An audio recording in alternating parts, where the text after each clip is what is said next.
The Man on the Moon. In 1957, the USSR successfully launched an artificial satellite named Sputnik into the Earth's orbit. This came as a rude awakening to the Americans. If the USSR had the capabilities of launching a satellite into outer space, they would be able to possibly launch a nuclear warhead into other territories.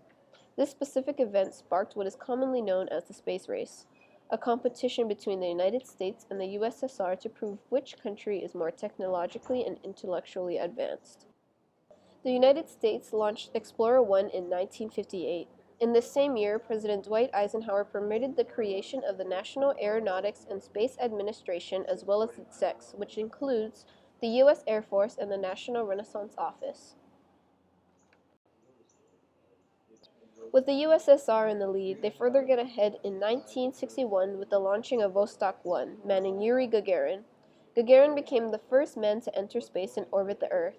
This same year, NASA creates smaller spacecrafts and trains and tests chimpanzees, many of which pass away from radiation poisoning. Finally, on May 5th, Alan Shepard becomes the first American to enter space in Freedom 7. 1 year later, American John Glenn orbits the Earth. Throughout 1961 to 1964, NASA's budgets increased by almost 500%. The chief engineer of the Soviet space program, Sergei Koloryov, passes away in 1966, which puts the USSR at a disadvantage.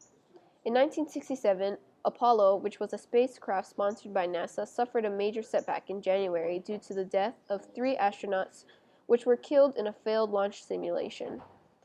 The United States catches up to the USSR in 1968 by launching Apollo 8, the first mission to orbit the Moon.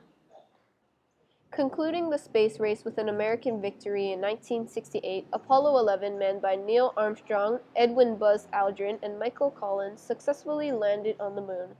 Armstrong became the first man to walk on the Moon's surface, quoting, "One small step for man, one giant leap for mankind."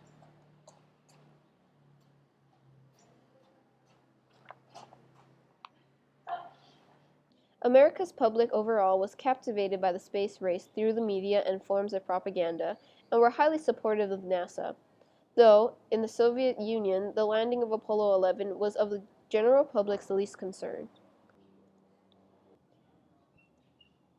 After the space race, there was no longer a need for competition between the United States and the Soviets.